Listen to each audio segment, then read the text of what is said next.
Hi friends, മിനീസ് കിച്ചണിലേക്ക് എല്ലാവരും സുഖമായിരിക്കുന്നു വിശ്വസിക്കുന്നു. ഇന്ന് ബീഫ് കൊണ്ടുള്ള റെസിപ്പിയാണ് കാണിക്കുന്നത്. ഡ്രൈ ഫ്രൈ ആണ് ബീഫ് കൊണ്ട് ഉണ്ടാക്കുന്നത്.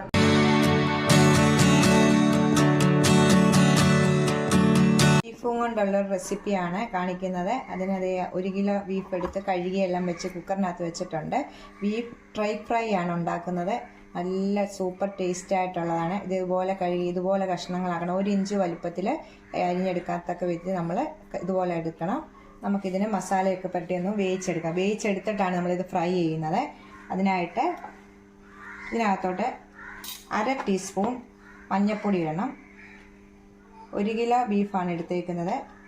മഞ്ഞൾപ്പൊടി 1/2 ടേബിൾ സ്പൂൺ മുളക് പൊടി ഇടണം.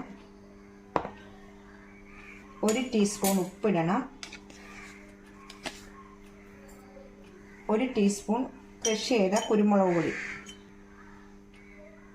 ഇത്ര ഇട്ട് നല്ലോണം ഒന്ന് മിക്സ് ചെയ്തിട്ട് നമുക്ക് വേവിച്ചെടുക്കാം. നമ്മൾ ഇതിനകത്ത് ഇപ്പം വെള്ളം ഒഴിക്കുന്നില്ല. ഈ ഇറച്ചി നമ്മൾ വെന്ത് വരുമ്പോൾ ഇതിനകത്ത് വെള്ളം ഉണ്ടല്ലോ, അത് കാരണം ഇറച്ചി വേകുമ്പോഴത്തേക്ക് ഇച്ചിരി വെള്ളം വരും. അതുകൊണ്ട് നമ്മൾ വെള്ളം ഒഴിക്കുന്നില്ല. വെള്ളം ഒഴിക്കാതെ ഇതെല്ലാം നല്ലോണം ഒന്ന് മസാലയെല്ലാം നല്ലോണം ഒന്ന് പുരട്ടി നമ്മളൊന്ന് വേവിച്ചെടുക്കാം.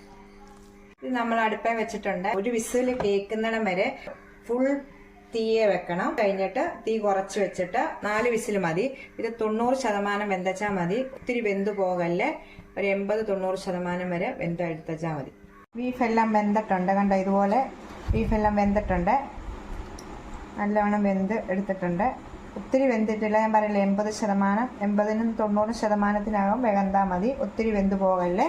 വെന്തിട്ടുണ്ട്. നമുക്കിനി ഈ വെള്ളം നമുക്ക് ആവശ്യമുണ്ട്. ഇത് ഊറ്റിയെടുത്തിട്ട് നമുക്ക് ഈ കഷ്ണങ്ങളൊക്കെ ഇങ്ങോട്ട് എടുത്ത് ചെറുതായിട്ട് കട്ട് ചെയ്യാം. നമുക്ക് ഓരോന്നും ചെറുതായിട്ട് കനം കുറച്ച് ഇത് അരിഞ്ഞെടുക്കണം. ചെറുതായിട്ട് നമുക്ക് ഇതുപോലെ തീരെ കനം കുറച്ച് ഇതുപോലെ അരിഞ്ഞെടുക്കണം. ഇതുപോലെ എല്ലാം അരിഞ്ഞെടുത്തിട്ടുണ്ട്. ചെറിയ കഷ്ണങ്ങളാക്കി കനം കുറച്ച് എല്ലാം അരിഞ്ഞെടുത്ത് വെച്ചേക്കുവാണ്. നമുക്ക് മാറ്റി വെക്കാം. ഇനി ഇതിനു വേണ്ടി ഒരു മസാല തയ്യാറാക്കാം. ഈ പാത്രം വെച്ചിട്ടുണ്ട്. അതിലേക്ക് 2 ടേബിൾ സ്പൂൺ ഇഞ്ചി വെളുത്തുള്ളി ചതച്ചതിടണം. പേസ്റ്റാണ്.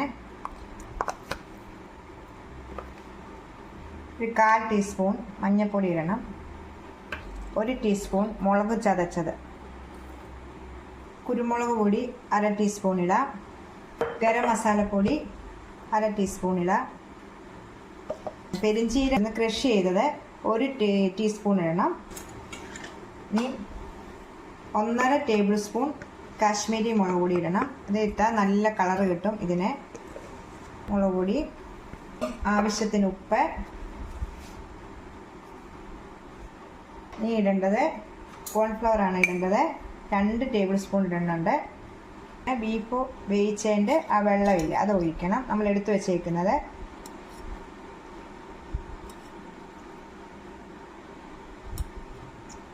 ഒരു ടീസ്പൂൺ നാരങ്ങാ നീര് ഒഴിക്കണം. അതുകൊണ്ട് നമുക്ക് ഈ മസാലയെല്ലാം ശരിക്കൊന്ന് കുഴച്ചെടുക്കാം. മസാലയിലേക്ക് നമ്മുടെ ബീഫ് കനം കുറച്ച് അരിഞ്ഞ് വെച്ചേക്കുന്നത്. ഇത് വെന്ത ബീഫാണ്. നമ്മൾ അരിഞ്ഞേക്കുന്നത് മൊത്തം ഇട്ട് നല്ലോണം ഒന്ന് പുരട്ടിയെടുക്കാം. നമുക്ക് എല്ലാം നല്ല മസാല എല്ലാം പുരട്ടി വെച്ചിട്ടുണ്ട്. ഇനി നമുക്കിത് അരമണിക്കൂർ നേരം ഒന്ന് മൂടി വെക്കണം. അരമണിക്കൂർ ഈ മസാലയെല്ലാം ഇതേ പിടിച്ചിട്ട് ശേഷം നമുക്ക് എണ്ണയ്ക്കകത്തിട്ടൊന്ന് വറുത്ത് കോരിയെടുക്കാം. അടുപ്പ് വെച്ചിട്ടുണ്ട്. ഇതിലേക്ക് നമുക്ക് കുറച്ച് വെളിച്ചെണ്ണ ഒഴിക്കാം. നമുക്കിനി ഇത് ഫ്രൈ ചെയ്തെടുക്കാം.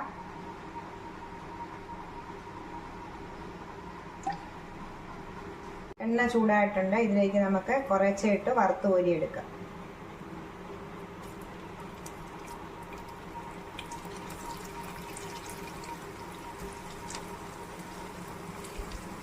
എണ്ണയിലേക്ക് ഇട്ടിട്ടുണ്ട്. ഇത് നമ്മളിപ്പോൾ ഇളക്കല്ലേ, സ്പൂണൊന്നും ഇതിലേക്ക് തൊടല്ലേ.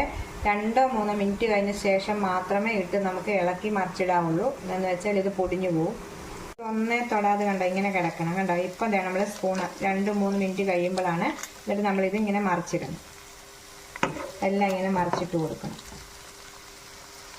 നമുക്കിങ്ങനെ എല്ലാം മറിച്ചിട്ട് ഒന്ന് വറുത്ത് കോരി എല്ലാം എടുക്കാം. നമുക്കിനി ഇത് വറുത്ത് കോരി എടുക്കാം. റെഡി ആയിട്ടുണ്ട്. ഇതുപോലെ കണ്ടോ, നമുക്കിത് ഇതുപോലൊരു എണ്ണ വാലുന്ന പാത്രത്തിനകത്തോട്ട് വെച്ചിട്ട് നമുക്കിതിലേക്ക് വറുത്ത് കോരിയെടുക്കും. എന്നിട്ട് ബാക്കിയും കൂടി ഇട്ട് വറുത്ത് കോരിയെടുക്കും. ഇതിനകത്ത് ഞാൻ ഇച്ചിരി കരിയാപ്പിലയും കൂടി ഇട്ട് ഇരിക്കുന്നതിന് ഇച്ചിരി മുമ്പ് നമുക്കിത് പാത്രത്തിലേക്ക് മാറ്റിയിട്ട് ബാക്കിയും കൂടെ വറുത്ത് കോരിയെടുക്കാം. ലാസ്റ്റ് നമ്മളെല്ലാം വറുത്ത് കോരി തീരാറായി. ലാസ്റ്റത്തെയാണിത്. അതിൻ്റെ ഇടയിൽ അവസാനം നമ്മൾ വാങ്ങുമ്പോഴത്തേക്ക് ഇതുപോലെ പച്ചമുളക് രണ്ടായിട്ട് പൊളന്നിട്ട് അതും കൂടെ കൂടി വറുത്തെടുക്കണം. വറുത്ത് കോരി വെക്കണം. കരിയാപ്പല ഇതെല്ലാം കൂടെ കൂടി വറുത്തെടുക്കണം. നല്ല അടിപൊളി ടേസ്റ്റാണിത്. നിങ്ങളൊന്ന് ട്രൈ ചെയ്ത് നോക്കണം എല്ലാവരും. മൊത്തം കോരിയെടുക്കാം. പച്ചമുളക് ഇട്ട് വറുത്ത് കോരാൻ ആരും മറക്കല്ലേ. അതുകൂടെ ലാസ്റ്റ് ഇടണം, വറുത്ത് കോരണം. അങ്ങനെ ടേസ്റ്റ് കൂടത്തുള്ളൂ. നല്ല ടേസ്റ്റ് ആയിരിക്കും അത് പച്ചമുളകും കൂടി ഇടുമ്പോൾ.